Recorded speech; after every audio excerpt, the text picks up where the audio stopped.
All right, so we'll go ahead and get started. Cheers, y'all, and welcome to the third episode of the podcast. We are here today with a friend who really has become like family in the last few years.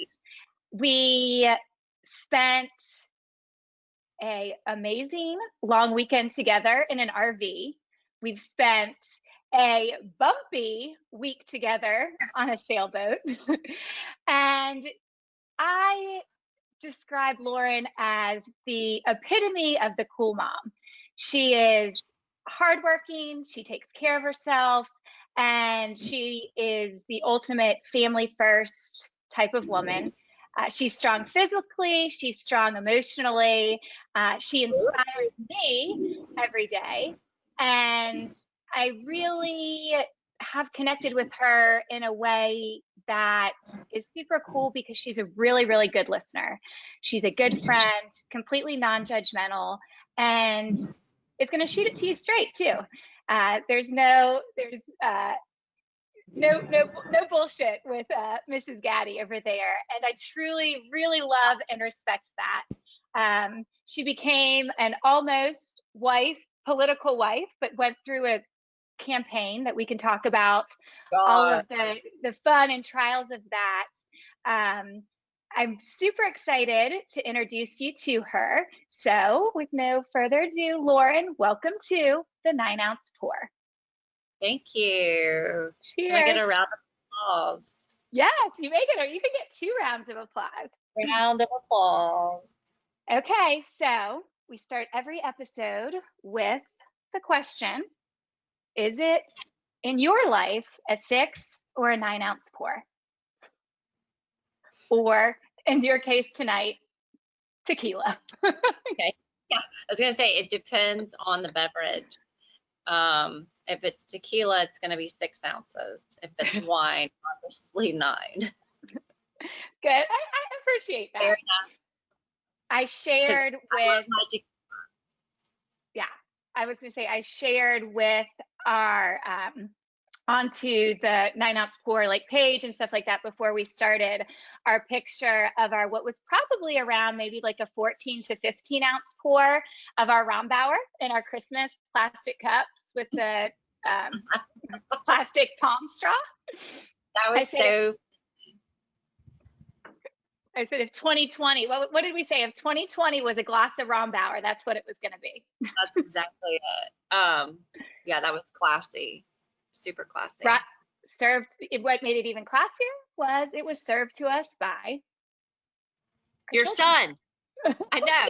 Your son. And he didn't fill it. I'm so impressed.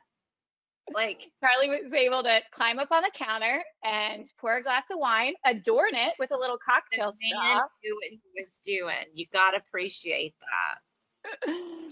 that. So we texted earlier, speaking of, 2020, Yeah. if a glass of wine was 2020, you said that you had a total like 2020 day. It's kind of been a couple 2020 weeks for the people of Pensacola, but my day was so silly. It was so silly to me. It was just dumb. I wanted to start over. But I mean, very first world problem, right? Kind of day. My AC had went out in my car. It was blowing warm, so I was like, luckily the weather has been pretty decent, but today it was warm. It was humid. It was gross. So I was able to. They told me to come on in at 8:30. I went in. It's all under warranty, blah blah blah. They're like, it's gonna be 4 hours, and I was like, ain't nobody got time for that. Yeah. I was already, number one, kind of peeved because I was missing my beloved workout class I had to cancel, and then there was a live 10:30 my time class with Cody on my Peloton, and I love Cody. So I was like, okay, I'm here 8:30. My goal was I'm hoping to get home by 10:30 so I could make that live class with some of my Peloton friends. Again, first world problems, right? But let's pause on that because I was actually going to throw in the mix. I was like, you were probably able to roll with the stress of it so much easier because as we've talked about, like you getting on your bike, or whether it's regiment or your workout classes, that's what like puts you in the right mindset for the day.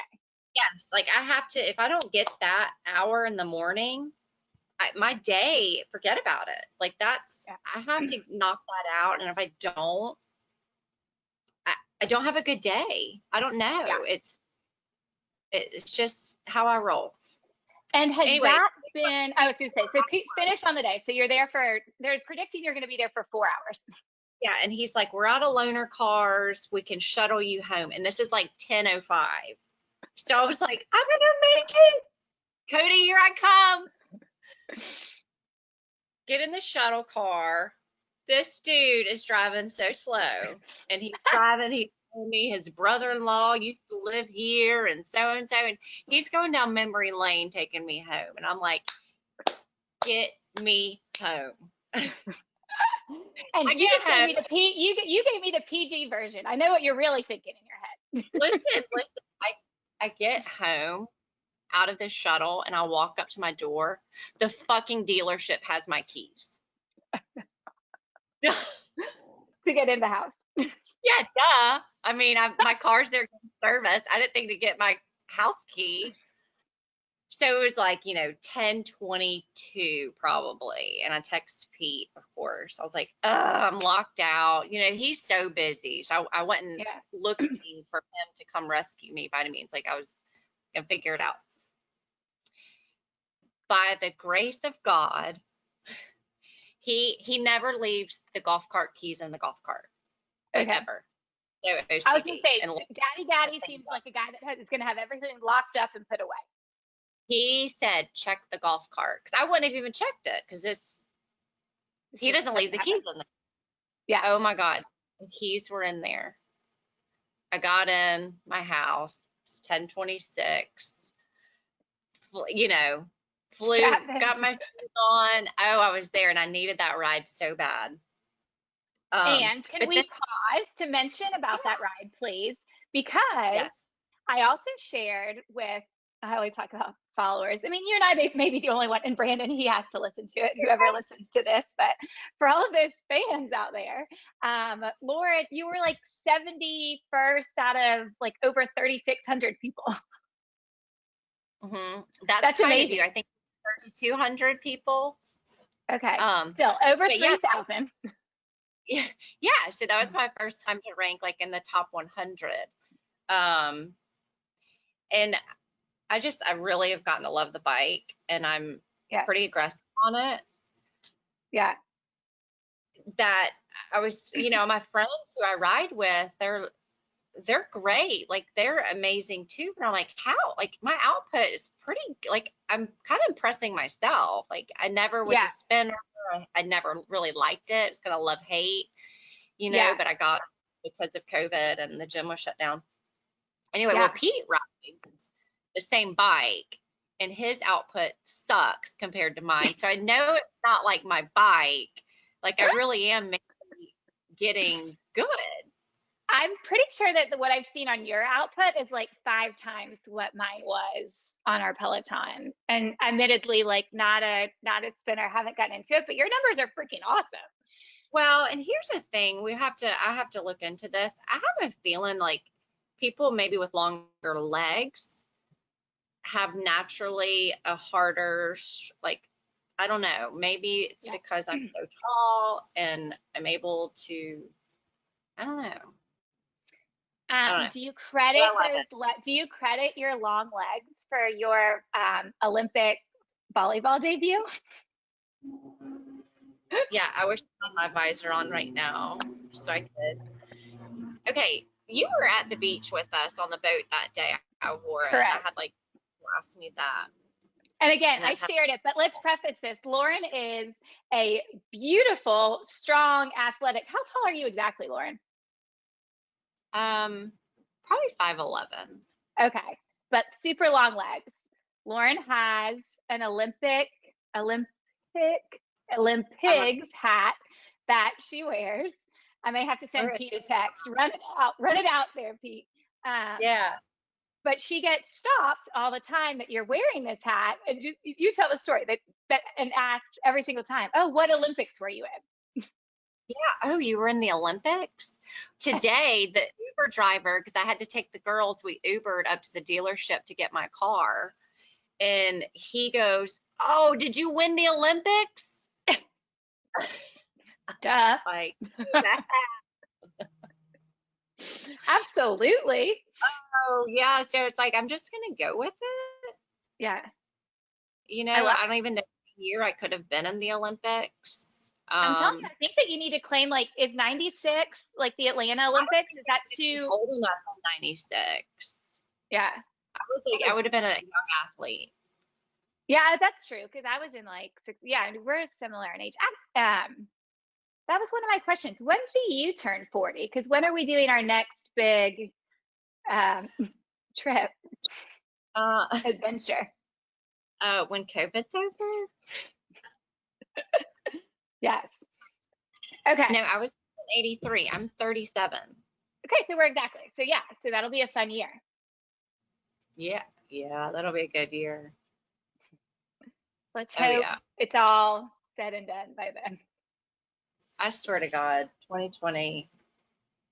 Okay. Oh, So one of the things I want to talk about was one of the bright spots of 2020. We'll kind of go up and down from good versus bad, and hopefully it's not a completely bad spot now because of what the hurricane that's come through that we'll touch on as well. But you guys kind of made a decision in 2020 with everything's going on with, shelter in place and being at home and all of the restrictions to go ahead and invest in a boat that you guys could just go out on, get away from everything, take the family, sail. Did COVID kind of stimulate that? Did all of those things, am I right in saying that that's kind of the motivation behind it, or was it just timing and it was just perfect? it was timing. It was perfect. It was right after we did our trip in the BVI's. I wasn't sure how well I was going to handle being out on the water like that because I didn't like to ever go offshore fishing with Pete because I always thought I got seasick. So I didn't know going into the um, that charter like how I would actually do. Like I was real Yeah, nervous about getting sick yeah, the whole time and it being a fucking waste, and be like, sorry, I got to go stay at a hotel, which I mean wouldn't have been bad. Let's be honest. that we'll But get to Wendy in a minute. That Wendy bitch, the uninvited guest of our was BBVI not trip. no, so that I mean, I did well, and I was just like, Pete, I'm ready for one of those. Like, I want to spend the night on a boat. I want to have something like Yeah, that. And he grew up on stuff like that. He loves it, and I think that really gave him the green light to to go. start really looking. And then, we found this guy who redoes boats locally, and COVID was hitting, and he was like, I need to sell this boat, and we're like, And you're like, I okay. need to buy it. Yeah, so it worked out great, and it's our first one,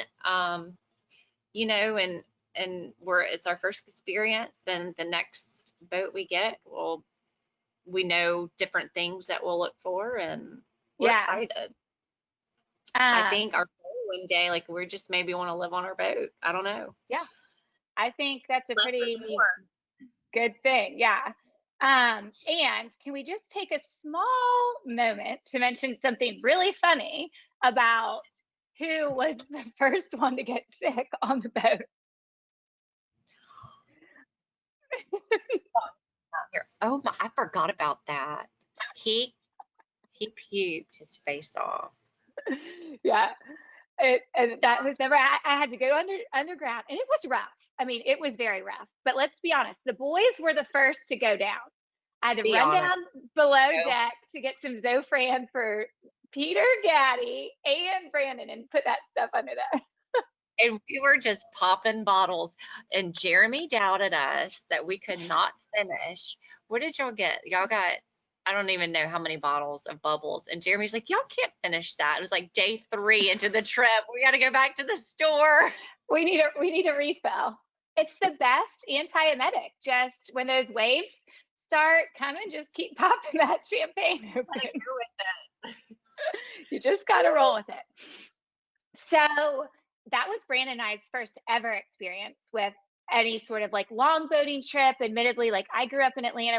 I didn't do boats except for Lake Lanier. Brandon has not done it at all. But the um, interesting thing about that boat trip was just how amazing it was to be with our crew. And I mean, we're talking like small spaces, small living quarters. Um, Easy, and yeah, it was yeah. And I don't know. I think it takes a special type of personalities to go.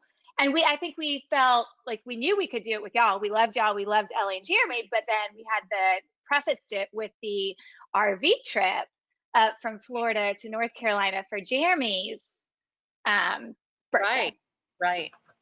And God which was bless awesome. them. We went to their house a few days after the hurricane. Poor Deer Point. I'm glad you brought that up because I was going to take a moment and I meant to say something about it in the introduction because I talked about you being a strong woman from Pensacola and Pensacola, Gulf Breeze, Pensacola Beach, our beloved town. Um, obviously we're not there physically right now, but so much of our heart is there. Yeah, Two older boys, a neighborhood that we brought both of our babies home to, just so many different memories and lives that were that not neighborhood anticipated is to be one of the changed how worst. they were. Yeah. Tell us They a got little bit about what's the update there, Pensacola inland versus Deer Point. I know that our old neighborhood took just a huge hit, it was somewhat unexpected. yeah, so it was bad. I haven't really gotten out much. I mean, just besides right around my side of town.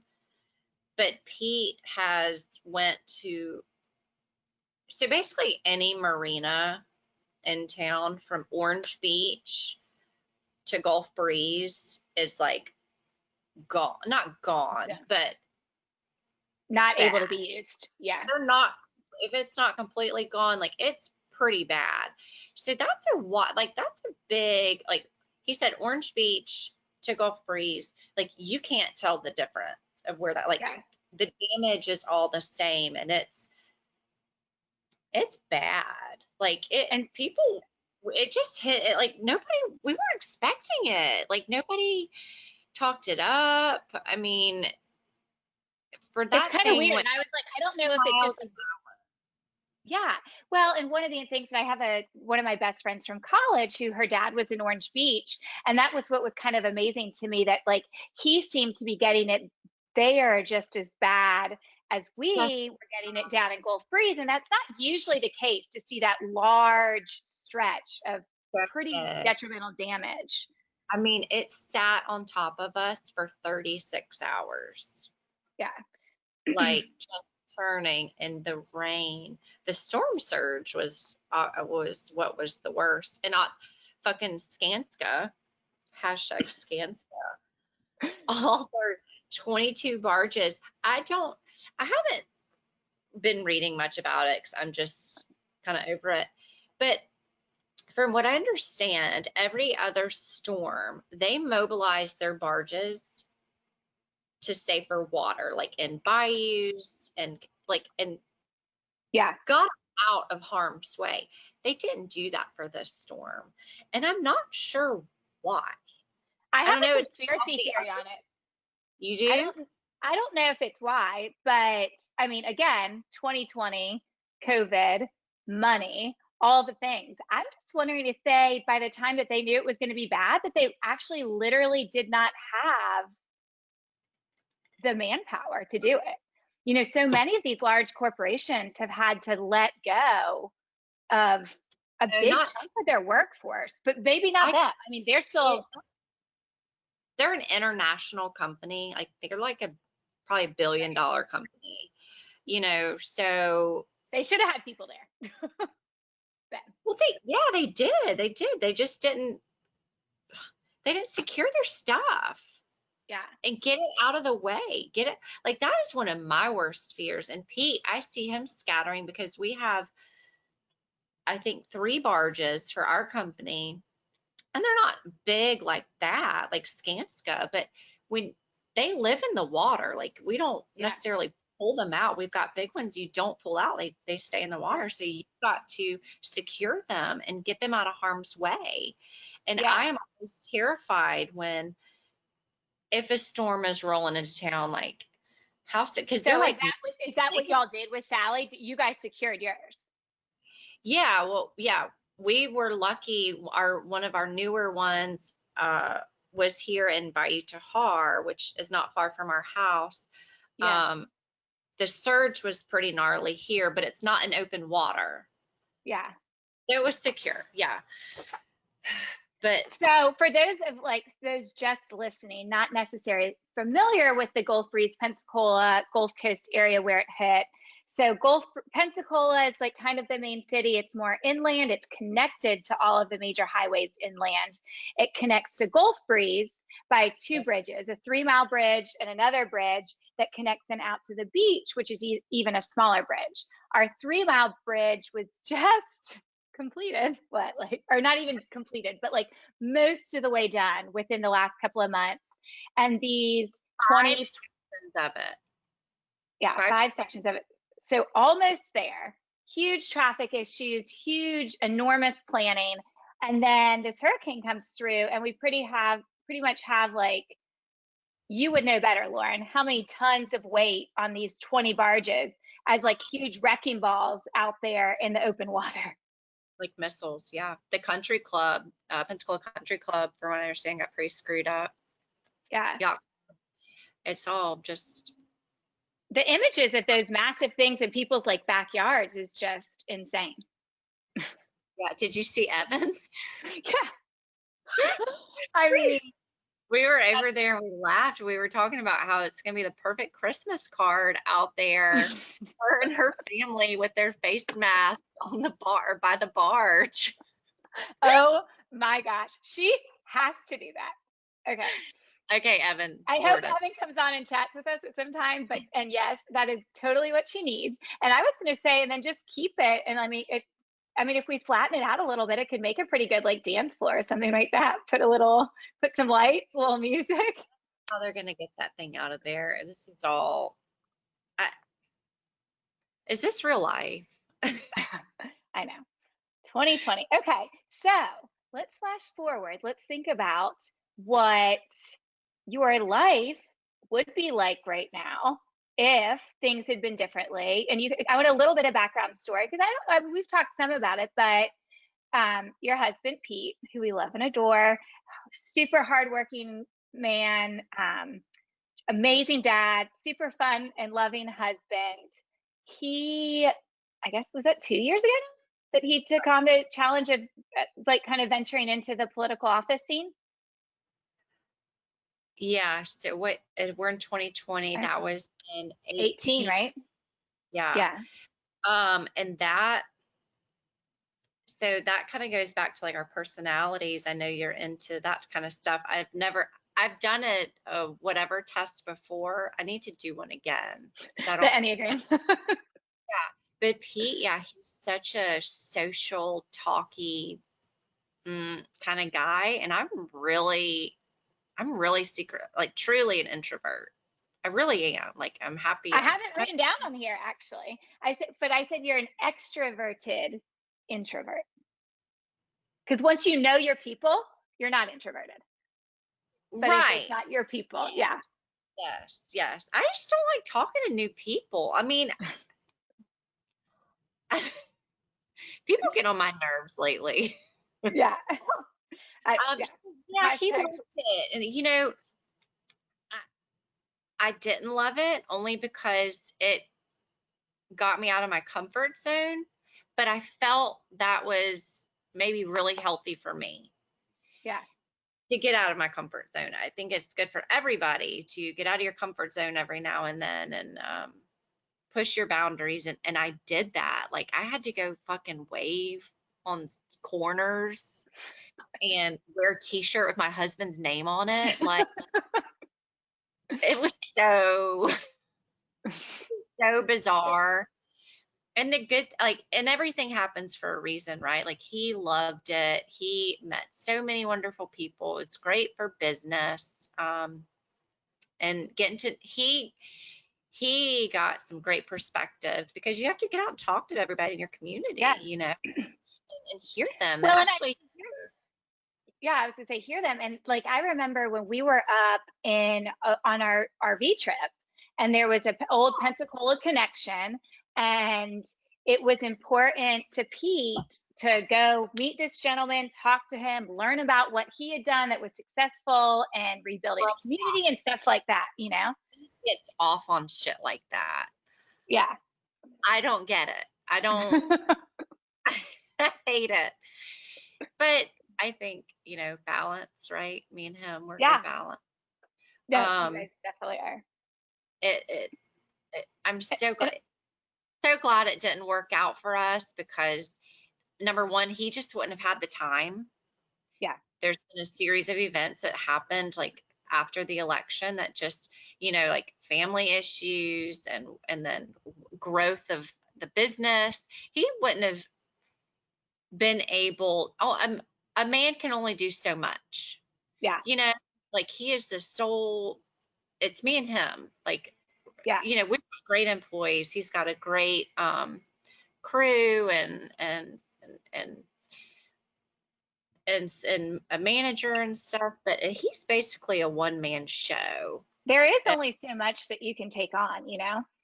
yeah. So it would have been too much. I'm grateful we're not in the. And he would have been in charge. I mean, correct me if he would be dealing with And then oh my all of gosh, this, right? he would have to tell me before we'd go to an event. He's like, Lauren, you've got to watch your mouth. I'm like, well, what? And Lauren He's like, said, "What fucking fun is that?"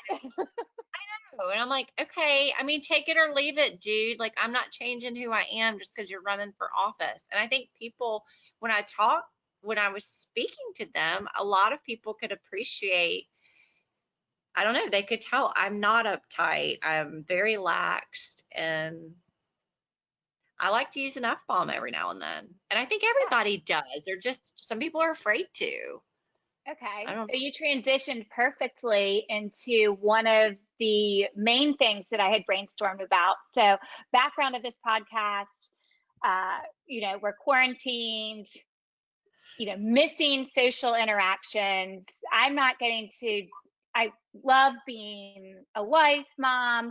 I really love being a nurse. I'm not getting to do that. So I'm like, okay, what's something that can like fill our cup, pour our glass. One of the things, and I said it in the introduction about you as a cool mom, and one of the most impressive things to me is that you make decisions, you do things, you act in the way that's best for your family and for your girls without caring about back judgment, repercussions, anyone else's thoughts, and completely comfortable in that. Yeah, I can kind of agree with that. Yeah, I am pretty confident, and I'm I have to be careful with my words. Like, I'm not good at biting my tongue a lot of times, especially if it's something near and dear to my heart. I can be aggressive about that. Yeah. Like I said, what soul sister over here, it's hard to, yeah. Angel Lane. Yeah. But so you hesitated because the fact that you think that you still do internalize some of, like, when you make decisions, that you still do feel like a pressure to make them in a certain way, or you just consider it, or elaborate why you hesitated. That's a surprising response. It's hard for me to hear someone, I guess maybe you're projecting how you see me, and I'm trying to listen, and I'm like, okay, yeah, I can see that. Yeah, that is true about me. Yeah. I think that was more of the hesitation. It's Hesitation, yeah. Well, yeah, and it's and I say it with a full love in regards to, one of the things I have written in my little book where I jot everything down and have daydreamed about who I'm talking to is like make new friends, keep the old, some are silver and the others gold. yeah, I feel like the further we get, I mean, that's like a Girl Scout saying from like forever back, but I feel like the further that we go into adulthood and the further away we are from like friendships that we made as we were growing, developing, and things like that, I'd say 80% of my friends are my friends who I grew up with, and then into college. When you become an adult woman, when you're moving into new towns, new social situations, I have found it challenging to make meaningful, authentic connections with people. And instantaneously, I did with you. right. That's the feeling with Oh, people. awesome. So, and I think maybe that's part of our personality. Brandon and I are both cancers, Yes. right?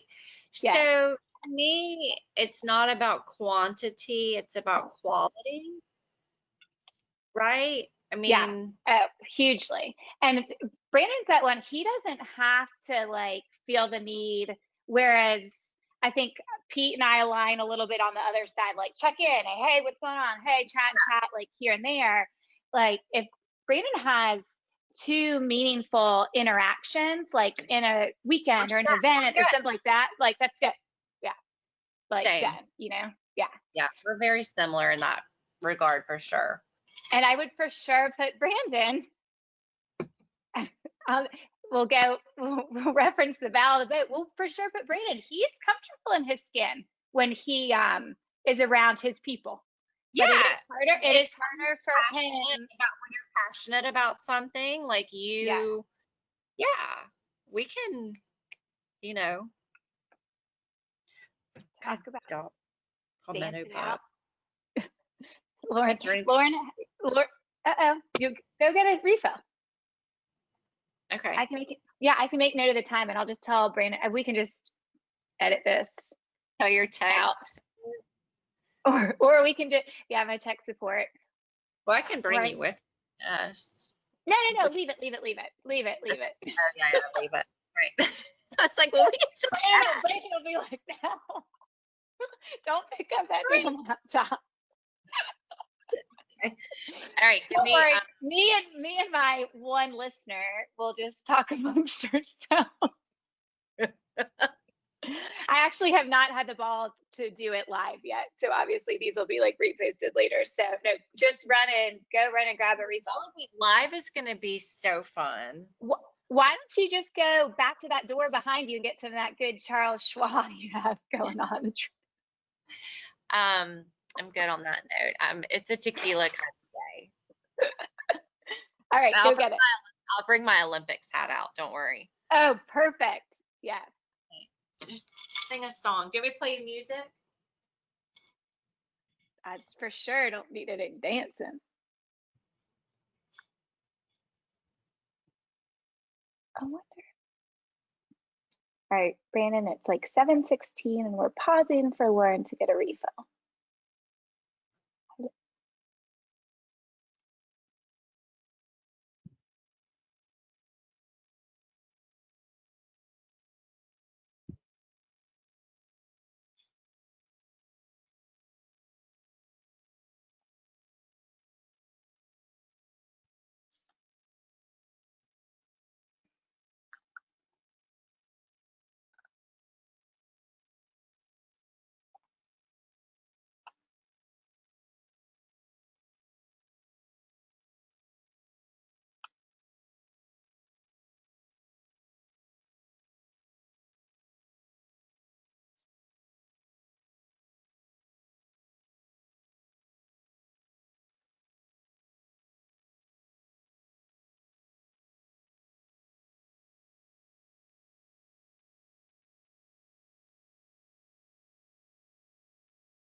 So you could be like, right after these messages.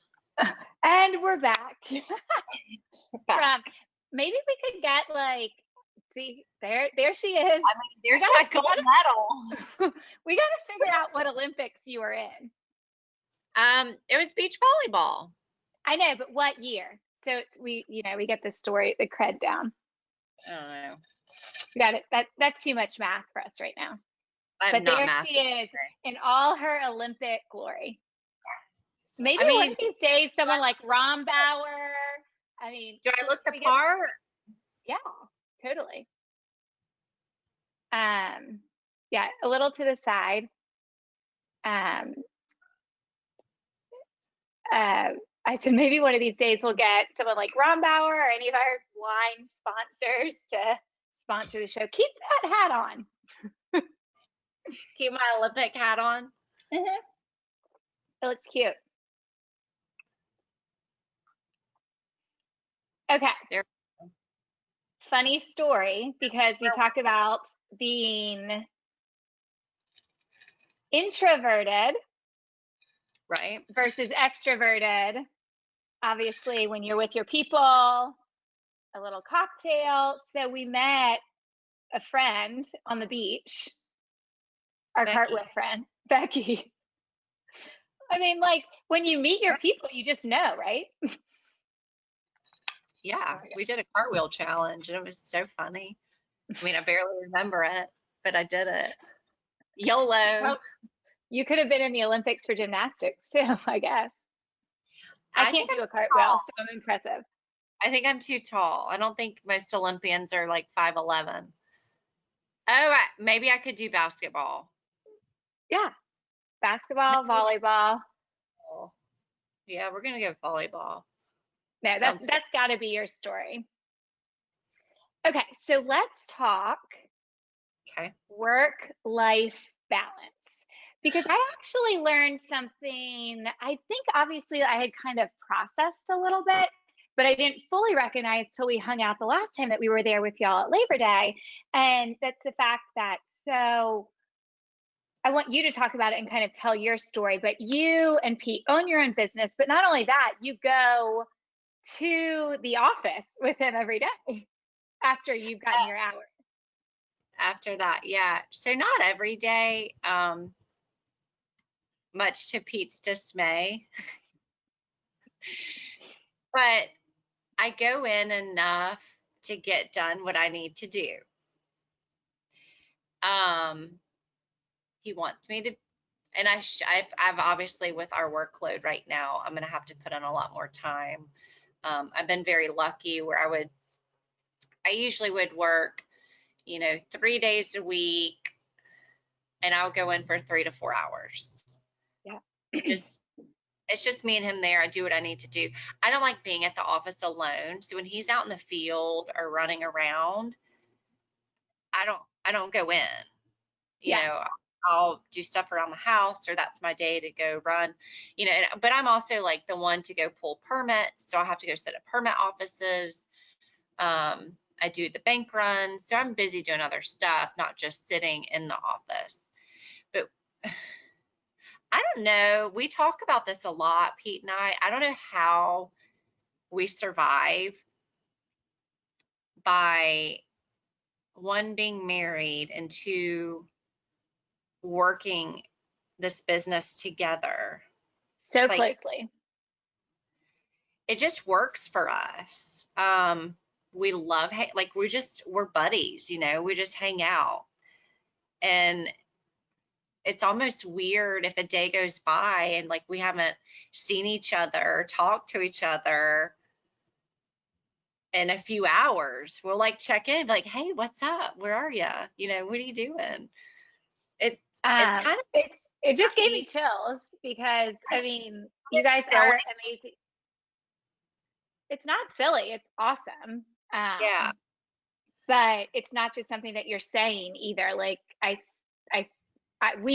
see it, we see it, and I think Brandon and I share a lot of the same qualities as you guys do in regards to, sometimes people ask how how do you want to work all day together and then still come home and raise But children not and to do say that whatever?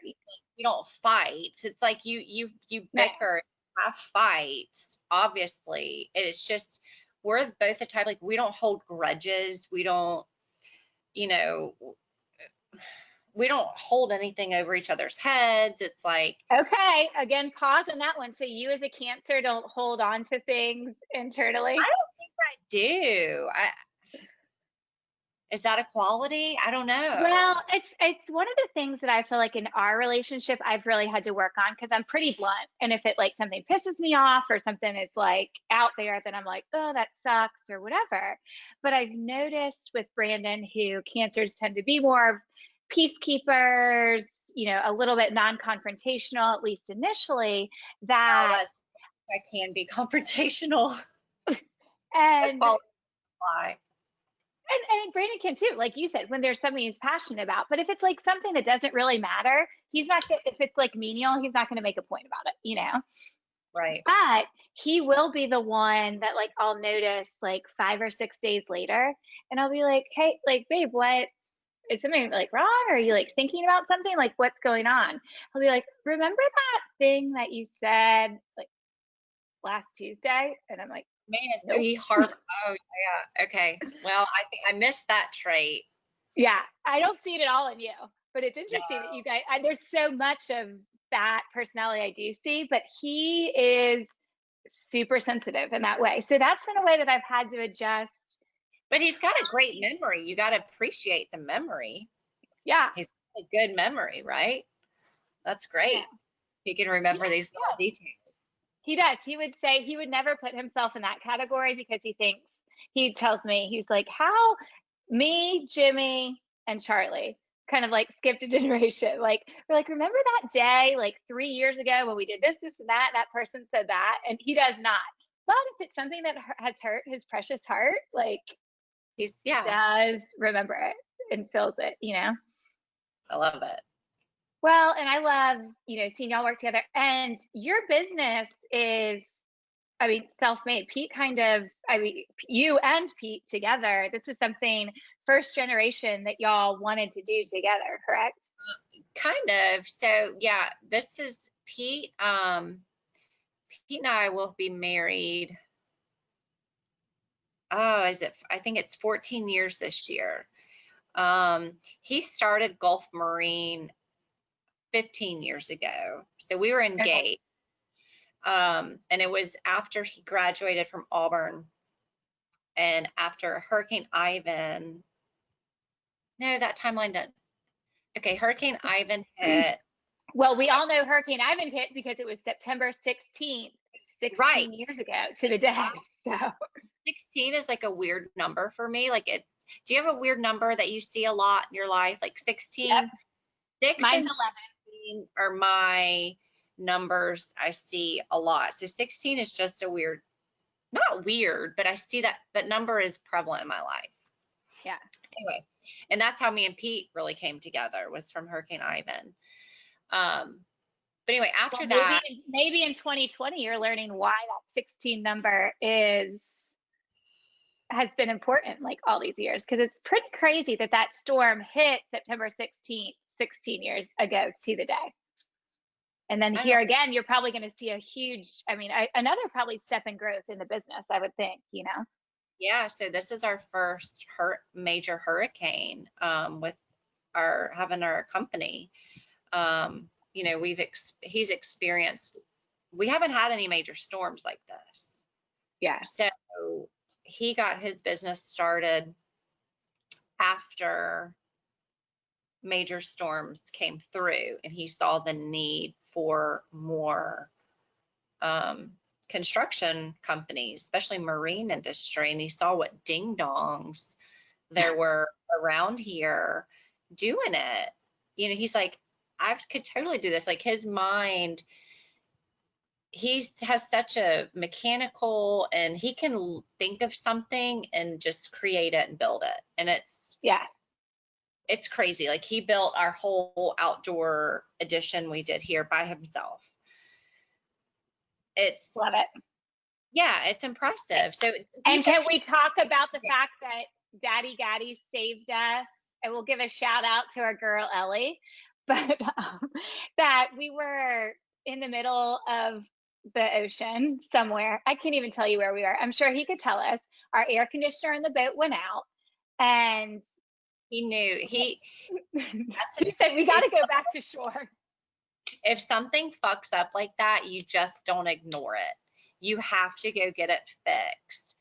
And he's a big safety guy. Like he is safety Pete. He's going to ensure everyone, he brought 3 of his own carbon monoxide detectors and put them on the boat in our room. So, the boat already had them, but Pete is bringing extra just to be sure. Oh my gosh, that's the They first time I heard it. Love it. And oh, by the way, can we tell that. everyone what we found in the bottom of the boat when we got back to shore was I uh don't remember. it wasn't the whole side of the boat flooded, like Jeremy and Ellie's whole side. It was so, yeah, It was underwater. it was no good. So thankful, very thankful for uh Safety Pete that he Rest was assured, if around, you will be safe from anybody and anything. He, we would have been in those 10-foot swells just on our with our little life vests holding on for dear life while the boat sank. oh my God. No, we wouldn't have. Oh, that was, um, it was, but hey, you said that we're willing to do it again. So, I mean, that's a cool thing. and And so on boat life, we talked about it before we kind of like hit record. You said I, it before I had even prompted it to you, but it's one of the things that I think encompasses y'all and your relationships, and it's less is more, and kind of the simple life, soaking up the good things, focusing on the things that really matter. I'll let you because like I said, you said it before I could even say what I had written down. So well, I think we started the conversation too. You're talking about you have stuff in storage or you weren't even going to open the boxes. And I was like, well, maybe you're going to figure out you don't actually need that stuff because, yeah, less is yeah, more. And, we're not about materials really. I never really have been. I mean, I appreciate good stuff, but I don't know, it's not important to us per se. Like we have it, our house is great. We plan. Pete's a big Dave Ramsey guy too. Like he's all about no debt.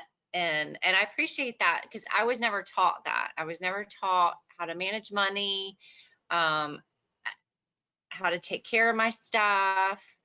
So he taught me a lot about that. And I'm so grateful because I'm excited, like pay off our little house.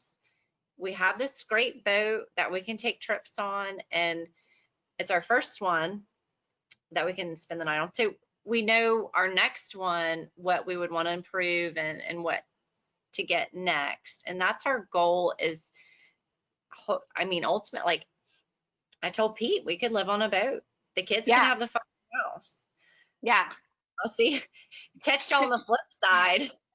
See you beds to change and dishes later. Mom and Daddy going island hopping. Y'all can fly out and meet us. And it is so fun to think about those things. And shout out to my mom and dad, who I know my mom listens. I think my dad has a couple of times, but I'm kind of in the same boat with you. And my parents and I have talked about different things. So my parents literally both came from, very, very little. And they talk about the potential overcompensation that they had when they raised my sister and I, and that they were able to give us good educations. And when we wanted an outfit to wear out a uniform day and different things, there's not been very many things in life that we asked my mom or dad for that they said no to. Right. But in reflection, is now that we're older and obviously managing money, managing finances, value of the dollar, they do believe that they gave us a little bit of a disservice in that regard. And, Yeah. I can't ever say, I mean, it's amazing to come, walk away from, 20 years of private education with not any debt, but, and that was due to their hard work. Right. But it's taken me, and Brandon's really good at it, and some of the things that we've been through to truly appreciate what that, And I don't want to ever discredit my upbringing. Like I I had an amazing childhood, but yeah, it's like we were given whatever we wanted. I was the same. Like, my parents they wanted us to have the things they didn't have, they didn't have. Yeah. and just kind of went overboard maybe in hindsight. My siblings and I think we were pretty bratty, pretty spoiled. And I Yeah. see that now. As I've gotten older, I've become more humble, maybe is a good term. I don't, Pete's really grounded me um, when it comes to financial stuff. But the weird thing is he grew up very privileged and traveled a lot. But he is so tight with money, and he, they just, I guess they taught him better. Well, and here's the thing. So is Brandon. He is very good with it. I mean, we say except when we're not. Like, we tell this story about, no more travel. I'm like 37 weeks pregnant, but we're already in Vegas and the Giants make it to the World Series. So both of us are not going to be the type of personality that's like, oh, this is a bad decision. We should fly home. We're like, you only live once. We got to go. We're going to World Series. So in that way, in travel, we kind of like stair step into, you know, but in regards to overall, grounding is like the perfect word, because I think, and again, Brandon, same way. He, didn't, his parents were so generous and continue to be, but he's definitely more of a grounded personality. I needed someone to reel me in. Yeah. It was so good for me to learn his Dave Ramsey ways. Yeah. I actually think we talked about it on the islands, because I mean, now we can say, I mean, I think we're like, y'all are done with credit cards. We've been done with them. Like, We do not, yeah, we do not own a credit card, Lord Jesus. And oh, sometimes it can be so hard. yeah, But I appreciate it. I appreciate not that debt can cause a lot of trouble, can really get you in trouble. And once you're behind, it's hard to catch back up. yeah. And I think most of Americans, unfortunately, like we all live in a lot of debt. And And it's we not, lived through it, starting kind of life over again when we did, and new houses and different like life circumstances. But it is been a feeling that has been so worth working towards, to yeah, feel, what it is and what the stress of that can be in a relationship versus not. yep. Daddy, and that David Ramsey, they know what's going on. That's Dave. I wouldn't call him Dave Jr. because I can talk him into some bullshit. Well, and that's why it works. I mean, like, let's be honest. Yeah, I mean, we can still yeah, talk them into a boat trip. But here's the thing, they work hard for it too. So what I talk Brandon into a lot is, you've earned this. Like, you do at some point in time, like, give yourself some grace. Like, you do need this. 100%. And you have worked hard for the last 2 years nonstop to have this treat of, time to relax and just decompress. I told Pete last night, like, I've really got to keep an eye on him. Or not keep an eye on him, but like, I told him, I said, you've got, like, do not overwork yourself, Yeah. because you will get to that point if you don't slow down. Like, this man is so busy. His phone. We're not taking new clients that I'm aware of. We're doing existing clients and then like hurricane cleanup because you just can't get to everybody. And a lot Yeah. of people, they are ready to spend money Yeah. and get their shit fixed. Like everybody's freaking out. Anybody who lives on the water, like their shit was destroyed basically, or boats are in Yeah. their and everybody needs cleanup. And they want it fixed yesterday. Yeah. So like he's been waking up at like 4 a.m. and not slowing down till, he gets home he got home tonight, like at 8 o'clock. Yeah. I was like, you're gonna run, like you can only do so much. Like And chill. you're only good enough to your people if you're not completely burnt out, you know? And here's the thing, it's like he is just he loves learning. And so this is our first experience with a disaster like this. So this is, I think, I don't want to speak for him, but just what I'm seeing is a huge opportunity for growth for him and learning new stuff. And Yeah. he's like eating it up and eager and wanting to help everybody he can. But I have just sometimes I might have to reel him back in a little bit. Yeah. Help balance. Now, and I relate to that. I think Pete and I lie along, as like I said, Enneagram 3. I'm going to send y'all your test to do, but it is, you do have to kind of take that step back and say, okay, I can't quite take care of everything well if I'm not taking care of Because myself, you know? if he's had if he's good, but he's better about expressing his feelings in the last couple of years. He used to bottle it up and then he would just like explode. Um, but anyway, yeah, I forget what I was going to say. Well, and maybe the potential future politician in him brought that out. Like he probably learned to like temper it a little bit, like as he was going through that, and as the girls are getting older and recognize more of different things. There's a lot of The golf you know. cart now. Oh, is he coming in? And the golf cart, yeah. So because my car was in the shop, I went and got the kids in the golf cart today from school, and they thought that was the coolest thing. I thought Adeline was going to be embarrassed, Ah, and they loved it. And I was like, oh, good. great. In my head, I'm thinking, oh, the teachers or parents going to like shun me because Cora's getting in this golf cart with no car seat. And, Yeah. but Pete's like, fuck that. Like, I So was like, you do think about those things a little well, I bit. did. Yeah, I did because I don't want people to think I'm not keeping my children safe when Right. like we actually take the golf cart everywhere with the kids all the time. Right. But some people can be car seat Nazis and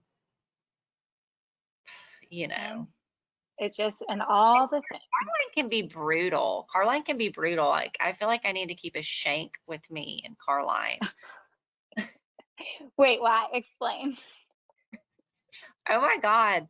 Well, so at our school, we're at this little private school downtown. Usually I get Cora first because they're on two different campuses. So Cora's on one campus, and then I would shoot down the hill and then go get in line and get Adeline. Well, the first day I decide to reverse it, and I'm going to get Adeline first.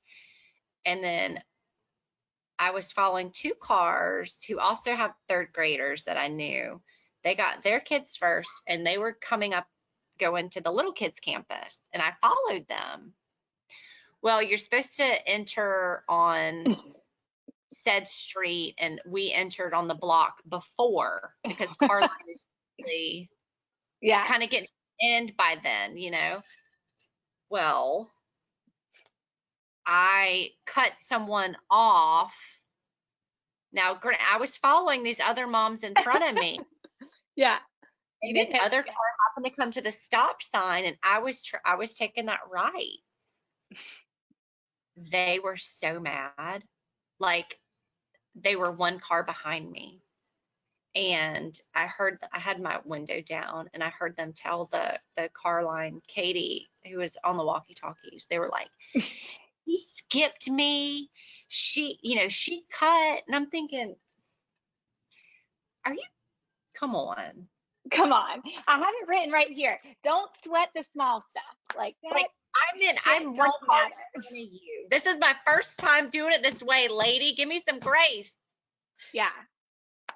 Does it make that big of a difference? But it is. And I think It's that like, not like it's drop off and we're trying to get them there for the bell to ring. right. Just pick up. What is And what is 30 seconds in front of you? What is that going to do? and People need to slow down. pertinent timing. That was me this morning at drop off. But again, the kids are still in the routine, staying too late at night. And then Charlie, now he's in kindergarten, he has to be there at 8. So I feel like I'm always the one in the morning, like, get off, let's go, let's do this, like, whatever. So this Yeah. morning he had, pushed Luke to the ground, won't get out of the car. So I'm the one dropping like the We have clothes really on what it. yeah, I did have cool because we can't. I want a car line. We have to take them to the door of their classroom. So mask up, and I'm just like, oh my gosh. But then I leave that morning interaction and have mom guilt about it all day because Man, was it me? Was it him? But whatever. It was still like the pressure to get there, the pressure to do it. I mean, it's a lot, and I think especially during this time, I see myself cope. I have to really reel it back. But again, guess what? I came home, cleaned up a little bit, organized, did a workout, went for a walk, and was okay. I was like, I'm going to give myself grace because I don't think I handled his temper tantrums the best by me overreacting, but it's hard and it escalates very mom quickly. guilt is real. Like, mom guilt is so real. Yeah. I And experience it sometimes. that's Not why I'm much. thankful for, yeah. And I don't, that's funny. I don't really eat, but not much. But on those days when it hits in, I'm like, I'm thankful I don't experience it that much because it is heavy. I said, gotta let go. And guess what? When I picked Charlie and Luke up at school, they both ran to me, hugged. I'm sure it was a sliver in their day that, I you know, know. If only we could see ourselves in the eyes of our children, yeah, how they see us. And Pete read this in a daddy book before, and I had read it too, but you have to be super conscious, especially I have two girls. Um, we're not kind to ourselves, and we can be very verbal about that in the mirror and yeah, not realize. And I have had to become very conscious of it. Like if I'm in a bathing suit, I'm like, oh, Pete, does this look good? Or I have to, we have to be very careful. Like, it's yeah, terrified me. And I've learned to not, um, speak negatively. I try not about myself because we like to point out our own flaw. We're our own worst critic. yeah. Critic. Yeah, absolutely. And we'll start to wrap it up on that note, but that's one of the things, again, that I admire you about, especially raising girls. I think body consciousness is obviously there with everyone, girls especially, but what I've So noticed in a commitment to health and fitness and things like that, as even at, my youngest son at 3 realizes like, are you going to do your exercises today? Have you done your exercise? Have you done your stuff? And I like that they see that as a yeah, healthy thing. yes, I think so too. My girls see that too, and Cora knows. She's like, I used to, when COVID was bad here and my gym was closed. I got together my one of my favorite instructors, Megan, whom I adore, and a group of my workout friends. I kind of coordinated it, and we all met at a park We were outside at a park space so we could all continue to exercise. And I would bring Cora with. And at first it was so hard because the parks, the public parks were all roped off and closed. Right. So she couldn't go play. It's like you can see the playground, you just can't touch it. Yeah, you know how hard that she was 3. You know how hard that was for a 3-year-old? Yep, But because I lived through with Luke. Yeah. she loves being right up my butt. I brought her a mat and she would come to my workouts with me and sit and like, you know, get on my back while I planked, or I'd be trying to do sit-ups and she'd be sitting on my knees, and it was good for her. And to this day, every time we pass that park, she screams, "Mommy, there's your workout park." Yes, love it. It's been months, you know, because our gym luckily has been back open. Oh man, that's the second time you've given me chills tonight because I feel the same thing. It's meaningful. And in those moments of those long freaking days, especially with like 3-year-olds at home, like holy moly. But I do think that there was a sense of bonding that went on with Luke and I, things that they pointed out that they didn't get to see that I did during the day that was, you Yeah, know, yeah. it's a bright light in the 2020 whatever. And now, or before school started, she would every morning when she woke up, she'd go, "Mommy, are you gonna work out at your park or your gym?" And she knew if it was gym, then she was having a babysitter or someone was coming to stay with her. Or if it was at the park, she was excited because she got to go. She got So, to do it. yeah. But now that school's in session, I'm like, gym baby. Jim. Well, and that's what's funny. Luke every day now, and it's so similar that like 3-year-old personality. We know that Cora and Luke are, you know, we're gonna get trying to get them married off, but they They Luke would every run day that it yeah, they're gonna host that nudist colony. We're gonna pull your boat up to. hey, mom and dad are here. But Luke, stay at home day or school day? And of course, now for a while it was like every day was a stay at home day, and he was like, yes. And so now that we have the school days, he's kind of like, but we're getting back to it. I love it. All right, so I asked your husband what one of his most favorite things about you was, You asked Peter? and you just yeah, and he said it was your silly, stupid laugh. He said he just loves it. He said I love hearing her laugh. I was gonna guess it was probably my vagina or my boobs. I feel like that's the only thing he ever appreciates of me. Maybe he was just saying your laugh to get to the vagina or the boobs. Probably. He's a strategic man. He's a very simple. I think all men are simple. They are all like a one-track mind. It's like, yeah, they just bless. They're special. They're so simple. They all go there. They're so simple. Oh, Lauren, Hey, I love you. He What? said laugh. You asked Yeah, him. That was it. yeah. I have to say that. All he loves about me. Okay. No, I said, what was one of your most favorite things about her? Oh, okay. Good. Yeah. Fair enough. He said your stupid laugh. That's so sweet of him. Oh, yeah. Oh, no. Oh my gosh. I love your laugh. My laugh is not I have a stupid laugh too, but a self-proclaimed one. I I don't. love Yeah. laughing with you.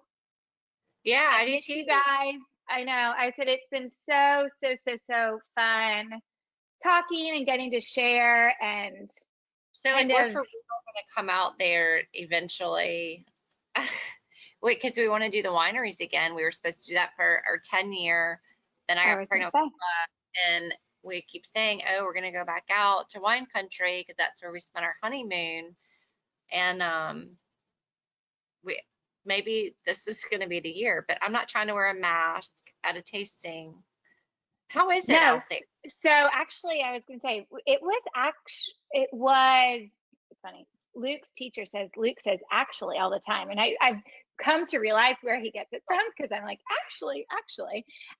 But we have been in Napa the last 2 weekends, and both times masks, like if you're in kind of like big public spaces, like going to and from, but at the vineyards for your tasting, you don't need to wear it. Indoor and outdoor seating are open. So, public service announcement for anyone who wants to go. The smoke is cleared, thank God, because I was to say from hurricanes to fires, all the natural disasters. So I think fall is safe to come this year, but then I think Would you fires or hurricanes? I feel like hurricanes, there's an end. Fires, right. You don't know if That's there's a hard. where is there an end? I mean, right? And I guess I'm the type of personality, if I'm going to lose it, I just want to lose it in a big burst of flames. I don't want to have to like go through, if we're talking like what's going to take your house out, a fire or a hurricane? Fire, because then I don't have to clean up all the shit out. I mean, like there's nothing wet and moldy and moppy to, again, there's nothing to see that was like, oh, this would have been this, Oh, no, but it's not. Yeah. Yeah.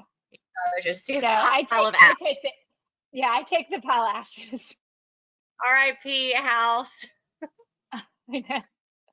Oh. No, but prayers to all of, like I said, all of our Picola peeps and the now bridge commutes. And I know my in-laws are dealing with stuff in Gulf Free in that area. It's just thankful that because we lived in Gulf Breeze for 8 years. I'm so thankful we moved this way. I hate that. I told some of my Gulf Breeze friends, I'm like, okay, well, I'll see y'all next year. yeah, when I'll come across the bridge. I don't know if you've, it's gonna take at least 6 months to get that thing fixed, I imagine. Yeah. At That's least. what I chatted just briefly with Ellie and her today, our third partner in crime on both of these trips. And I told her that we were chatting tonight on a podcast, and that's what she said. She was like, I just miss you. You take for granted the ease of just crossing a bridge to like see your friends or go to work or do whatever. What used to be a 10-minute Zoom across is now upwards of like an hour and a half. Yeah. And I mean, perspective, it's like, all right, I mean, it's first world problems. It could be worse, but we were in Atlanta, an hour commute, nobody really bats an eye at. Yeah. Like, no big deal. And maybe where you are too, like an hour commute, that's very normal for a lot of people. It's just not normal for us here. We don't have traffic. We don't have that. And this is like rocking everybody's world. Like it's in a world where people already have that built up aggression and stress. And so you put like me as a mom that's trying to get to work as a nurse at the hospital that's across the bridge, which would have been a very true scenario for me after dealing with trying to wrangle a 3 and 5-year-old. Like it's rough, and that's the thing. They're like most people are who live in Gulf Breeze, they all work in Pensacola. There's a very small amount of people who actually work in Gulf Breeze. Like there's not a big working, I mean, you've got Baptist Hospital and some other stuff, but the smaller one is 90% of the people I feel in Gulf Breeze, they go to Pensacola to work. And there's one way out now. And it's like one lane. And then you go the step further, which, I would say, I'm throwing 90% out. I'm sure it's less, but let's say 75% are hospital-based, military-based, or service-based. So you have to be there. And then how do you find a place to stay over there? Do you come back? Like, You spend now 4 hours of your day commuting, which is interesting because that's what San Francisco has realized. Hey, hey, Pete. He's working. He's working. He's picking up the scooters. Oh, he sure is. He's probably like, they're not taking care of their stuff. But I feel like that's what San Francisco is realizing now is that they don't have to have people, commuting in and doing this commute. They figured out a way to do it without.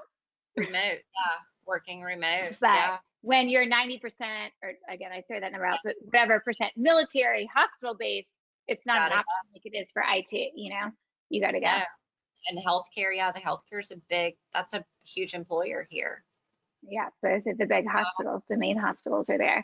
Well, did tell me that they were implementing a ferry from Gulf Breeze to downtown Pensacola. She prefaced it with that now girlfriends could still get to lunch in Pensacola and back in time to pick up their kids. But I'm sure it'll be helpful for work too. Yeah, so ideally they're going to have, and I imagine Skanska is, I Where's he going on that golf cart now? don't know. They can't realize he's in my view. Um, It's a all little right. Brandon's special. over here making a plate of goldfish. So, Oh yeah. Um, what were we just saying? but about like where they're going to go in regards Oh, to like who's doing the ferry? Is it Skanska that's doing it? they better, I think, if they knew it was good for them, they're going to hire or provide some kind of ferry service to downtown. But like the ferry boat got really screwed up downtown and the ferry lane, Yeah. like it was bad. So I've seen on my Facebook, like on pop-ups, there's been a charter company or two who are suspending offshore fishing trips, and they're utilizing their boats to charter people over, but they're also charging, Crazy money. And look, yeah, Pete and Brandon's like, idea of get my boat can come true. They can just transfer people back and forth. yeah, yeah. I could just charter the yacht. That could be my day job when I'm not at the office. Your other days out of the week. I mean, but I that's what they're going to need. It's going to be a big business for people who want to get back and forth across the water versus the hour and a half drive. 1,000%. But here's the thing. Do we have I don't want to call it infrastructure, but once all these people get off of a ferry or boat, they still have to get to their work destination. So who's the fuck is going to take them? Uber is going to be out of control. Yeah. Like, is there going to be a bus system to go to the Baptist, bus system to Sacred? Like, how, Yeah, that's the whole second leg of it. They're gonna have to get buses, I guess, or like 12 passenger vans and start doing like a pickup. downtown and I want to go to Carmen's for lunch, or I want to go blah, blah, blah for lunch. Great, take the ferry back. But for people, they're not going to be able to do that for like work. Yeah, for those who are using it for practical reasons to get over to Baptist or Sacred, that's not a doable walk. No. I mean, you And have, so many yeah, of the people, like Uber people, they've lost their cars. Everyone's lost stuff. Um, I wanted mess. Pete to be in the most leadership available situation, but I'm glad that he's not having to deal with some of these logistical issues right now. Be glad you are where you are. But, well, and I'm glad that he and you are at where you guys are to be able to help you guys. I mean, help everyone. You're helping everyone along the coast. I'm super proud of y'all. I mean, I'm not doing anything, but thank you. Well, you're keeping the girls straight. You're keeping Pete straight. School started back on Wednesday. I was super grateful for that. And It took they, you one day to get in trouble in carpool line, so there's that. I know. And the girls have had fun this week. So Wednesday, Thursday, Friday. we haven't had to wear uniforms because there's been some children who've lost everything in the storm, who've lost their uniforms. So the girls were so excited to not have to wear uniforms. But I've learned last night, Adeline loved, Mom, will you come help me pick out what to wear to school tomorrow? And Yeah. she's never been one because uniforms, right? Yeah. The week we're like in a bathing suit. Like we don't really wear clothes around here. So we had fun picking it out. And she told me she liked to shop. She was like, well, I told her, I was like, I realized, oh my God, all your shit, like we've outgrown it. Yeah. We better go shop. Because we have uniforms and bathing suits. You need to talk to your grandmas and have them take you shopping. And she's like, oh, well, I like shopping. She's like, you don't like shopping? I was like, well, not really. I was like, no. She's like, well, how long have you liked shopping? She goes, well, since I've been 8. I was like, all right. She's like, listen, if we go to Justice, they have these scrunchies that I like. And I'm like, all right, we're not going to Justice. Okay, you take that girl to Justice or Aunt Emily is coming here. Let me tell you. So No. Catholic school, yes, she's going. Aunt Emily's going to come take her. I relate to that so much though, and it was actually one of the things I wanted to touch on in regards to private versus public school. But again, Catholic school for me, but private all of my life. Private school, even in college, of course, not uniforms there, but from kindergarten through 12th grade, I wore a Yeah. uniform. Yeah. And So you out of love those dress down days. oh my gosh, out of uniform You days, lived for it. You're like, lived Mama, for I it. need a new outfit on dress But down day. but you know who it was? It was Dad that took me. You're like, Always. take me to 579. So 579, but it was limited to, which is what Justice is now. So now that scrunchies are back in style, my plaid scrunchie literally matched the LTD plaid on my sweatshirt that I would wear with whatever my dad had taken me to get. Again, with probably money that they didn't have or should have been putting away, but like it was special to me. That's what Pete said. Yep. He's like, I lived for those dress down days. He said, I was so excited. And to see Adeline was cute. Like, what do I wear? It made me that much more grateful, though, for uniforms because I can't fathom her having to choose an outfit every fucking day or 5 days a week. You know what I'm saying? Oh yeah, I know as what a you're saying because I lived it. And when I went to college as a freshman, and I was like, oh, I have to pick out my clothes to wear each day. What am I going to wear? Like, I've been used to someone like telling me what to wear, how to wear it, what to do. It was a big freaking adjustment. Yeah. Yeah. And I probably That's went huge. overboard in the clothes, but I was public school, so I didn't. I used to write down on my calendar what I wore every day, so I wouldn't replicate it. My deal was in my head, I couldn't replicate it for 2 weeks. So I could not wear the same type thing. I'd give it 2 weeks. Then on the third week, I could start replicating. that's fascinating. That's cool. I mean, yeah. of what I wore every day. Now I would do variations, but 2 weeks, I couldn't do the same thing. I like that. That's kind of like my OCD too. I'm sure someone would say that's whatever, but I like that. I'm like every day. Now, so if you're not taking Adeline to Justice, where are you going to take her? Nordstrom?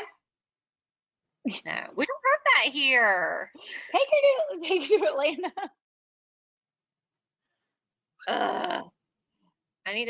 I'm gonna just send her with someone else. I don't like shopping. Okay.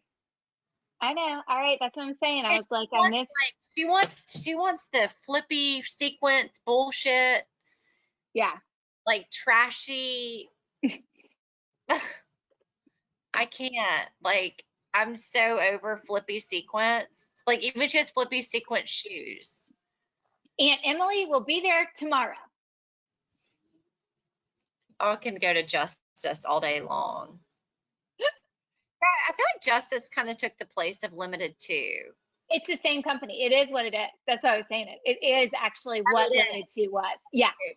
So Yeah. it was like the Express It's Limited, just like a Justice. it's a little raunchy. It's a little trashy It's kind of. not, I mean, I feel like But when we would go there, it was like plaid, like matching like sweatshirts and different things. Like I said, my scrunchie did match my like sweatshirt and stuff like that. But it has, I think shopping for girls is hard. And there's one of my like very best friends, Kristen, and one of the bloggers I follow. They were even talking about Target recently and saying that it was hard to find stuff even there that was cute, fun, but not like, you know, not yeah, sequined. I'm just such a basic person. Like if I'm gonna shop for my kids, I kind of like Primary.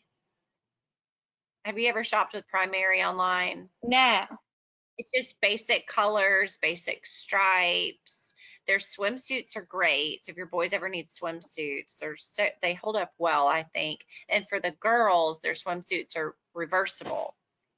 That would work So actually perfect in our life right now because Charlie is refusing to wear anything but orange. He took it over from Jimmy's favorite color. So every single day he wants an orange shirt. So I'm oh, washing okay. like 5 orange shirts like all day. How do you And not know about Primary? Primary, like you can go and just get him an orange set of pajamas, an orange pants, orange all shirt, right, I'm and it's writing it just down. solid colors like Yeah, that. that's what they That need. And then because Luke's favorite color is blue, which he claims to have taken over from Kevin, all he wants to wear is blue. So every single day I'm like, you'll appreciate the bring me a uniform. Bring me a uniform. and Primary is good. It's good quality. I think Yeah. decent quality, and it's the price is great. Um, do you want to touch on it all, like decision to have them in private school versus public school, like kind of what led into those decisions? Like Um, we just didn't have a choice where we live. yeah, Um, Escambia County, their elementary schools are decent here, but where we are, it was I think a C school, what we were zoned for. yeah. And when in Florida, where we are, it's called um, school choice. It's Yeah. it's called school choice, Choice. or you can choose. You can pick. It's like a pick three. You fill out a form of any 3 schools you would like your kids to go to, even if it's outside of your district. Okay. Okay, of what you're zoned for, right? And so obviously, like we're zoned for like a C or D school. Like that's just eh, we're not doing that, right? Yeah. Um, so we chose the 2 other decent elementary schools and another one. We didn't get into any, but they failed to tell us that until like 2 months before school started when Adelaide was starting kindergarten. We're like, oh, we're still waiting to hear from school choice. And my friends were like, You're everybody's learned where they're going. Like you should know by now. And I called the office like, oh, I'm sorry to inform you, Mrs. Gaddy, you didn't get any of your school choice. uh, We're like, you're excuse me? And why is it called school choice? yeah. Okay. So no choice. So we were kind of forced into private school, which things work out how they're Yeah. supposed to.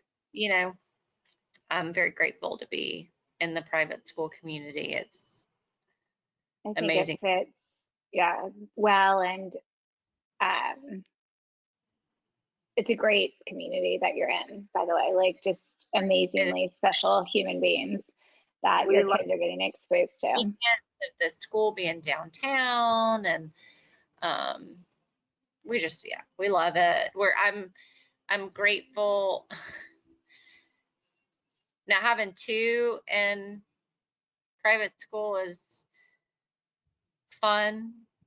You know, it was just Adeline, and then we had Cora, and then it's like, all right, well, we've got to go ahead and get her in because the older they get, like there's no space for them at this school. Like it's an Yeah. amazing school. So we had to bite the bullet and go and put her in, which was great. It was great for her. She needed it. She's excelled tremendously, and I feel I like it can't. was kind of the decision. Again, I reference back to my parents, but like Florida, Georgia for years, and I think that they're still slightly behind. I think they're making a trying to build up, the public school system.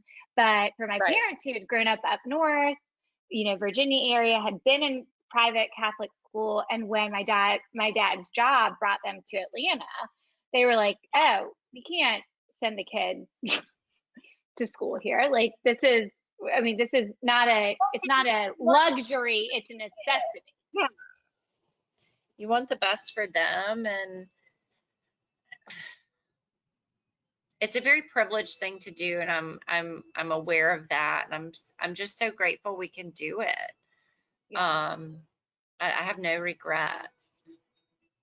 Now, you know, ugh, it pained me during COVID having to pay full tuition when we're doing at-home learning. Yeah. That was hard, especially with the 3-year-old who, like, let's be real, she's there for the childcare. Cora could be Yeah. bothered with learning from computer screen, and I was having to pay like babysitters. If I wanted to go do something, we had a network of people we were comfortable with using to babysit. So it's like you're paying a Yeah. babysitter on top of tuition. Tuition. It was I mean, I had this experience tonight because it was Charlie, hard. I'm doing homework with Charlie. For all of y'all who can't see us and are just listening, Lauren and I are cheersing. Even tonight, I'm having homework with Charlie and Luke, who's 3, and Charlie's doing his numbers and writing his name, and he's like, 7 comes before 6. And we're like, no, Luke, like 6 comes before 7. No, it doesn't. And I'm like, okay. And he was You'd like, have to and give 8 Luke comes his before 7. And we're no. like, Can't argue. You can't, like Pete says, you don't negotiate with terrorists. yeah. And Tara's equivalent to 3-year-olds in my mind because Exactly for right. Lucy, I said, and then I was thinking, I was like, oh my gosh, thank God he literally, I'm so thankful for the situation that we're in that gets to go to school tomorrow, and I don't have to be the one that actually has to try to change his thought process. No. Thank God. I, I'm so, I praise these teachers so Yes. hard. You're I'm, a cheers to the teachers because, man, I don't think I was not unappreciative before I tried to be involved. I loved so many, like shout out Miss Peden, well, Miss Vine, so many that are there. But then when you're forced with the reality of it, well, let's holy, be real. Our children treat us differently. yeah, They treat the mothers differently than they do like the fathers, especially the teachers. Like the children do not give us respect as much so yeah, as they would their fucking teacher. Like they yeah. idolize their teacher, they look up to their teacher. Um, I mean, I'm not saying they don't do that to us, but No, but it's the same thing. Like literally this morning, I'm walking through the hallways, like literally, like dropped it. I'm like, damn it, Charlie, like stop pushing your brother, whatever. Terrible behavior. I already explained how the whole day was like the mom guilt. And I asked his teacher at pickup, I'm like, was everything okay? How was the day? She's like, oh, amazing perfect. children. Great. Adeline's teacher last year said she's like the Mary Poppins in our classroom. I'm like, the fuck? I know she's a good kid, but like she's really mean at home. She's a bitch. Like it's the same kid. Hey, over in Mary this household, Poppins? we call it the leader of the family. I'm like, all right, We'll all go right. with it. You're doing well. Look, out of your vagina came Mary Poppins. And Daddy Gaddy has you as an amazing woman to thank. Cora, what you said out of my vagina. Actually, Adeline came out of my stomach and Cora was out of my. Oh, But Cora, the other day, it's so funny how their little minds work. Like I'm driving. I think I just picked them up from school, and she goes, "Hey, mommy, remember I was in your tummy?" And me and Adeline are just like, "Yeah, you used to be in my tummy. Cool." And she goes, yeah. and then I popped out, and we're like, "Yeah, you did." It's right on out there. I'm so glad you popped out, Cora, because my tummy would be so big by now. But that's like the third time she's said that recently. She's like, thanks. Recent. She's in the back. Like, what are their little brains? Like, their little wheels are just, Mommy, you remember when I was in your tummy? And then I just popped out. Popped out. You're like, And I'm yep. waiting on the conversation with Adeline. Like, Adeline knows she didn't just pop out. So I'm like, yeah, And I just, Adeline, but you've had good conversations because Adeline's a little bit, I think some of the things with Jimmy or with Charlie, but like an older soul, like she processes things like pretty intently, like, oh, not a thinker, but sometimes overthinker. she's very much an overthinker. And she was questioning her DNA because she got into like the 23andMe stuff. My mother-in-law gave her that for her birthday. 'Cause she's really into her heritage and like what she knows Pete's like a quarter Polish or half Polish or something crazy. So she's like really wants to learn Polish Yeah. because of her heritage. And so we got her results back from 23andMe a long time ago. And she's now started talking. She's like, so if I'm 49.99% you and I'm 50% dad, like how did dad's DNA get into me? And I'm like, Uh, okay. I Nothing. just wasn't ready. Yeah. And I feel like because we did IVF with my children, is with Adeline, I'm gonna be able to at first, like I'm just gonna explain that they the IVF process. They took my Well, egg. I think, and she is, and I didn't know if you would be open to talk about that. I was like, that you brought it up openly, but I think that for her brain, it's going to be so rewarding to have that. Lady. Sorry. No. God And damn it. for anyone listening, the lady is not the other lady, it's their dog. No. Get the lady, Pete. Children. It's gonna be his problem. Sorry, go ahead. Edit that out, No, B-Dub. no, leave it in. That the scientific answer for her is actually going to be a cool comfort. I think better. Yeah, I don't want to have to Yeah. explain better. You I know, think so. like, Yeah. so.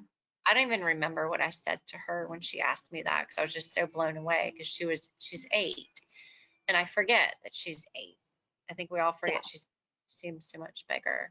But yeah, she's like, how did his DNA get into me? And I'm like, well, That's a deep question, but I mean, she's brilliant and she's a cool thinker and asks that stuff. And when she was playing with Kevin, who is our, one of our middles, again, it was so cool to see them play together because I'm like, so they mature. get along really well. Yeah, That was cute to see. I agree. And the fact that they gave us foot massages, um, again, for Do all of that. those listening, Yeah, our children, we came over for a play date and all of our children set up a foot massage parlor for us. So we weren't sad about it. we weren't. They were trying to charge us, but I appreciated the business model. Brandon kept trying to recycle the same $1 bill. Is Pete trying to grab your boob or butt or what? No, he's walking around with his music. I don't want him He coming needs a over. does he need a cocktail or does he have one already? Does he need to No, calm I down? think happy hour with friends, and he's in good shape. He's He's in doing much better good work. shape, but that's good. He needs it. Good. Yay. All right. Love Did you, sweet friend. I'm we hit gonna all let the you. stuff? Yeah. I mean, we chatted for, I'd only put a few things up. I knew conversation with you would be easy, which is again one of the things I'm so appreciative of your friendship, like even from afar, Yeah. I mean, I don't like to talk to strangers, but I do like to talk to people that I like. Yes, So exactly. you are somebody I like. Um, Cheers. cheers. My soggy dollar cup. Take me Saki back. dollar, take us back. Oh my gosh, that Can we soggy talk about dollar. how your wine glass has stayed the same full? Because I've seen you, yeah, I know. I've seen you sneak in that pour, but it's clever. Nothing. Stayed the same. It Uh, looks, yeah, what was that? Is that a it's Pinot? yeah, it's the La Crema Pinot, my kind of go-to. But Brandon and I are escaping away for our anniversary tomorrow, so Oh, yeah. spice it up a bit. Yeah. I don't hear the kids at all, which is awesome. Well, I'm sure they're happy to have time with Daddy, but Oh, that's great. I love that. Did they go to the park? they went to the park and then they should be home. But I mean, if it's me, I would have gotten like 14 requests for goldfish, Cheez-Its, water with ice, all the things. But Dad's back there and they're just happy as can be. Hi, lady.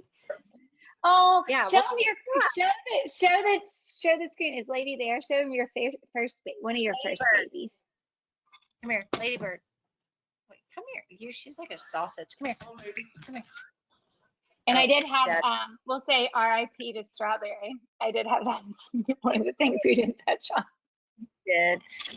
God, But it was so funny. No, Lauren, you will not believe Charlie when we were home in California probably like 2 days later, and he goes, "Do not bring up hermit crabs to my new friend."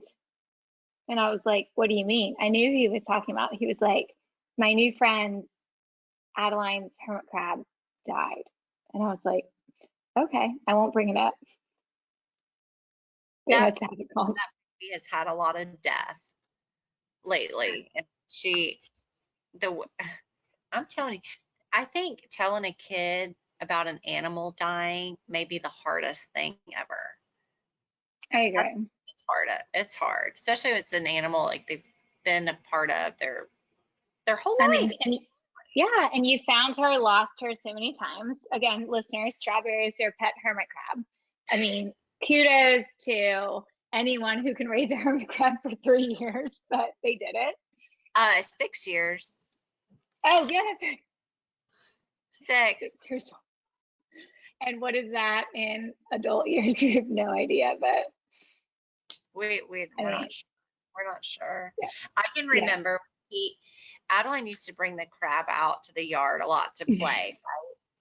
And Pete, she had the crab out in the yard during the day. She was like 3, right? He's mowing the grass, and we realized Strawberry outside, and he does not stop. He is steady mowing. And we're like, stop. It reminds like Honey, I Shrunk the Kids type thing. I see her crawling through the big blades of grass. And we're like, Strawberry, Strawberry. And Pete's like, I'm not stopping. I'm mowing. And he kept mowing, that fucker. But we found Strawberry, and we had planted strawberry plants, like a strawberry patch. We found her there, ironically. And she was safe. But Pete was like, I'm not After stopping. Strawberry was already her name? That's crazy. Yeah, that was a little bit ironic. Spot. Gaddy was saved on any sort of murder mowing charges. I mean, if that shell would have went through the mower, it would have like hurt somebody. He would have broken a window and been pissed. Oh man. But he Uh, puts up with y'all gals. do what? I said y'all he puts up with y'all gals and you put up with Oh him. gosh, he's such a good. Yeah, he's a Our he's his lady. pads may or may not have met their demise down the Portofino trash chute. That's okay. That's okay. Hard way to go. Mower versus trash chute. You know what? And they were They're maybe only 30 days old. here's the thing. They probably had just molted, and you thought they died because that's Okay. what happened to Strawberry. Like I thought, like she died because her body was out of her shell, but it was really her exoskeleton, and she had molted, and she was like tucked way up inside her shell, and I was like, holy shit, she's like the Jesus of hermit crabs. She's still there. She's she's alive. So maybe I'm going to just pray that Jimmy and Cub's first pets or hermit crabs back at Portofino, they Oh, kept they're in their living their hard best shells and life they at the crawled out down there landfill. in the They're trash. probably this big at the landfill. They're fine. They're fine. Doing it, living the best life. Better than in our little Alvin's Island cages we had They're fine. They're fine. that they escaped from. They're so good. Well, All thanks for right. having me. It was so fun Oh to my talk. gosh. Love you. I know. Miss you. Cheers. Good luck to cheers. Um, next couple of weeks. I know it's still gonna be kind of crappy and busy, but Well, I'm here for it. we'll I get hear that boat trip on the books. college football is on this weekend, so we'll be in good shape. Yeah. A little bit of normalcy. A little bit. And then we're gonna get Sue's. We didn't even give a shout out to Sue's, but we'll talk about her at a later date. Sue's in May. Suze. Oh, Captain Susie. Yeah. Our best Damn. gal. Suze, we'll Yeah. have to send it to you, but you were the leader We're of our coming troop. She back. kept us We're all in coming line. back. 2021. I read a meme though. I was actually going back to try to look for our pictures from Jeremy's birthday, and I saw a meme that was like 2019, you didn't die. 2020, I'm ready for you. I'm like, I can only wait to see what these 2020 things have to say. I mean, 2019 like rocked Brandon and I's world personally. It wasn't like a global wreckage, but now Right. we just follow that with a global wreckage. So we're just, We're just here for it. yeah, can we get a date on the I'm book gonna go back for to the 2021? Olympics. Are the Olympics canceled? They were canceled, Are they? Uh, but my because event, some of the my event better I not. feel like our conversation can keep going, but I want to say that point that it was crazy because some of the long distance runners that I follow, it was such a weird thing for them.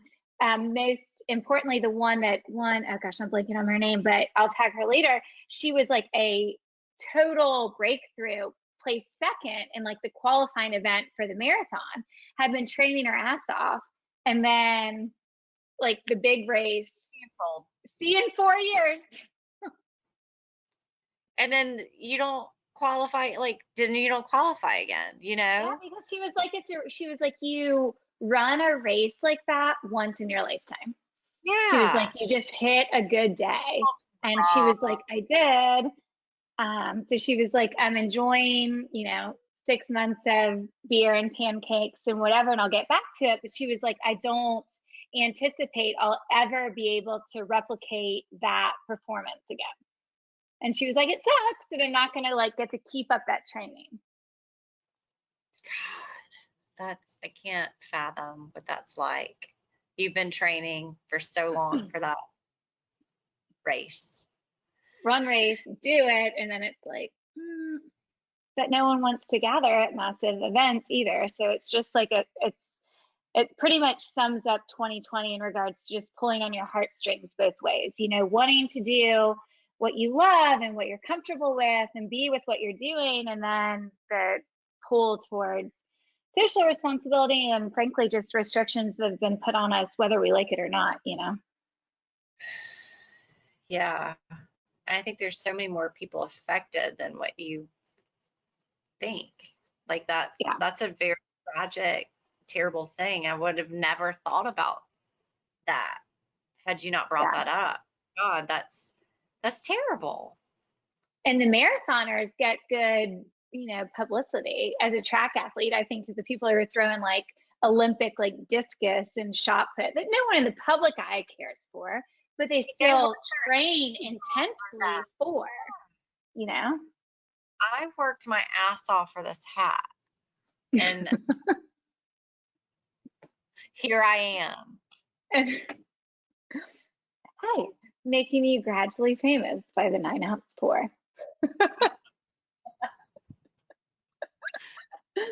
All right, Yeah, cheers. I Love you, told girl. Adeline I was going to talk to you tonight on the computer, and that you started a podcast. She goes, "Oh my God!" She's like, "Congratulations!" It was so cute. I was like, "Thank you, Well, Adeline. it's so cute We're just gonna because have fun and talk." she's so sweet, Yeah, she's great. such a thoughtful girl. And it's funny because I mentioned I had to move all the boys' like video equipment and chargers out of here so I could get my computer in. And I told Charlie the same thing. I said, I'm speaking to your new friends, Mama. They were like, Adeline, and they call her Adeline and Coraline. And they I love said, we want to go back there. And I said, we will. I mean, they had it. the epic night there. Freak in my backyard. He just wants to swim naked. Swim naked. And for all of y'all that have listened long enough to hear this, our children not only gave us a foot petty, but they went in, found the bottle of Rombauer Zin, poured us a good 18-ounce pour, and just, I think we were all taking pulls off of it. yeah, we just shared it. COVID style. COVID was canceled that weekend. Totally canceled. All right. Well, we've tried to wrap it up a few times. I keep striking up conversations. Sorry. I love it. No, I like the reason. I mean, the true thought behind this was for that reason to just have natural conversation, girl conversations. People aren't getting together for happy hours. Like a couple of my friends who have listened to it are like, it's so nice. I'm just, when I'm home by myself now, I just listen to friends like I'm talking to my friends and it's subjects I can relate to and just feel like I'm not alone in this world of like being a bitch mom in the morning or, not doing what you're supposed to do or whatever. Yep. Heard that. Heard that. Oh, funny story to end it on because you and Peter both wore Eagle, right? Y'all are both Auburn or just you? Yeah. That's where we met. Okay, that's what I thought. And I was one of the initial things I had wanted to talk on because it's one of the funniest stories in Brandon and I's relationship. Brandon having never lived on the East Coast, always Okay. West Coast sports. We come to Pensacola, he started working there. We're going to watch football, something that we'll never take for granted again. Oh. And we are at Hooters on Pensacola Beach watching football, and Auburn is on the TV, and everyone's like, woo! I love their wings. love it. We are literally the same way. It's one of our favorite date spaces to go. And so everyone's like, War Damn Eagle and WDE and all this stuff. And Brandon kind of looks at the table that we're at. He's like, War Damn Eagle. I thought they were the Auburn Tigers. Right. And everyone, it's like the old like Pace Picano commercial. Everyone in that bar kind of looks at him like, oh, this poor guy is not from around here. And Well, I I said, mean, it's confusing.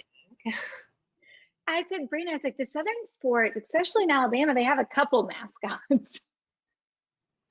Yeah, it's a thing, Brandon. Don't judge. Yeah. I was like, and he felt like he was like, oh my gosh, I'm so embarrassed. I didn't know what that was. And I was like, no, Warting Eagle, tigers. We roll tide. We have elephants. We have It's the all the thing. stuff. The thing. And I said, man, love us some Hooters, love us some Pecola Beach, love y'all. Thank you Yeah. to all you're doing to help the community. Oh, Seriously. cheers. Thanks for having me. And I look Cheers forward to seeing y'all in wine sometime country.